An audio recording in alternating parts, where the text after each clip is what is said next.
Good morning बच्चों कैसे हैं।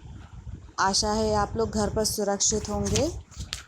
ठीक है बच्चों, हम लोग विज्ञान में जीवन की मौलिक इकाई पाठ पढ़ रहे थे और उसमें हम लोगों ने पिछली कक्षा में कोशिका की खोज पढ़ ली थी। ठीक है, और अन्य भी खोजें भी पढ़ ली थी कि किस किस वैज्ञानिक ने कौन कौन सी खोजें करी थी। ठीक है, आज हम लोग पढ़ेंगे बच्चों कोशिका की विशेषता क्या होती है। ठीक है, तो किसी भी जीवित कोशिका की बच्चों मुख्य कुछ विशेषताएं होती हैं जो बच्चों इस प्रकार हैं।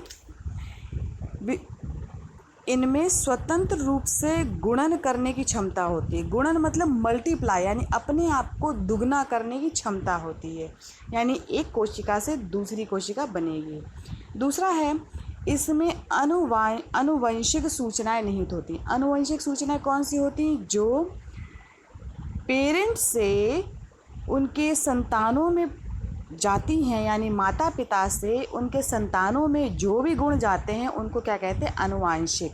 ठीक है, तो जो कोशिका होती है उसमें बच्चों आनुवांशिक सूचनाएं प्रेजेंट होती हैं। ठीक, ये स्वतः जीवन हेतु सभी आवश्यक प्रक्रियाओं को पूर्ण कर सकती है, यानी अपने जीवन यापन के लिए ये सभी प्रकार की प्रक्रियाएं जो हैं इसके अंदर निहित होती हैं, ये पूरी करती है। ठीक है, जैसे आप लोग खाना खाते हैं वैसे कोशिका भी खाना खाती है, आप लोग सांस लेते हैं वैसे कोशिका भी सांस लेती है। ठीक है, आप लोग अपने शरीर से अपशिष्ट पदार्थ बाहर निकालते हैं तो कोशिका भी बाहर निकालती है। ठीक, नेक्स्ट पॉइंट है, ये एक समान रासायनिक संगठन तथा उपापचय क्रिया दर्शाती है।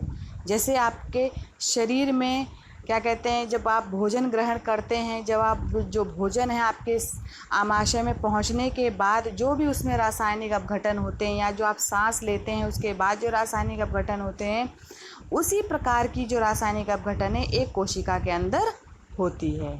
ठीक है, तो ये तो थी बच्चों कुछ कोशिका की मुख्य विशेषताएं। ठीक, अब देखेंगे कि विभिन्न जीवों में कोशिकीय संगठन क्या होती है, यानी कि एक कोशिका जो जीव है वो एक कोशिका का बना है कि ज़्यादा कोशिका का बना है। ठीक है, तो विभिन्न जीवों में उपस्थित कोशिकाओं की संख्या के आधार पर वे दो प्रकार के होते हैं।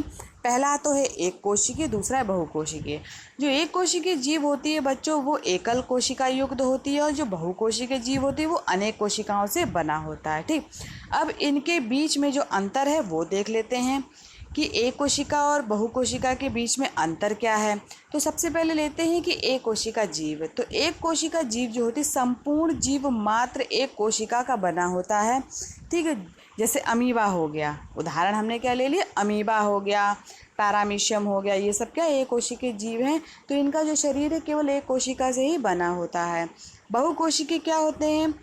एकल शरीर में बहुत सारी कोशिकाएं पाई जाती हैं जो विभिन्न शारीरिक भागों के निर्माण हेतु विभिन्न कार्य करती है, यानी कि जो जीव होता है वो एक से ज़्यादा कोशिकाओं का बना होता है, इसलिए उसे बहुकोशिकीय जीव कहते हैं। ठीक है, और हर कोशिका का अपना अपना एक कार्य होता है और उसका अपना एक विभाजन होता है कार्यों का। ठीक, नेक्स्ट है सुकेंद्रकीय कोशिका वाले एक कोशिकीय जीव में श्रम विभाजन नहीं पाया जाता है, अपितु यह पूर्व केंद्रकीय कोशिका वाले जीव की कोशिकाओं में देखा जा सकता है।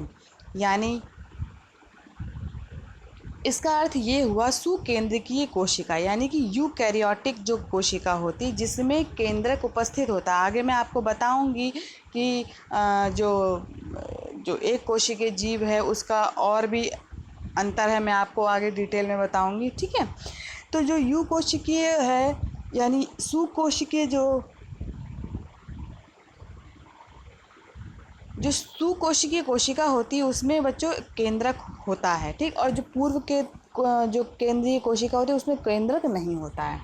ठीक है, तो उसमें श्रम विभाजन नहीं पाया जाता है, अपितु जो क्या कहते हैं कि जो पूर्व केंद्रीय की जो कोशिका होती है प्रोकैरियोटिक जो कोशिका होती है उसमें श्रम विभाजन देखने को मिलता है। ठीक, नेक्स्ट है कि सभी कोशिकाएं बहुकोशिकीय शरीर के विभिन्न कार्यों को संपन्न करने हेतु विशेषीकृत होती है, यानी कि अलग अलग कोशिका का अलग अलग कार्य होता है, अलग अलग कोशिकाओं का एक समूह होता है जो अलग अलग कार्य करता है, ठीक, जिसके कारण एक कोशिका व कोशिकाओं के समूह में श्रम विभाजन पाया जाता है।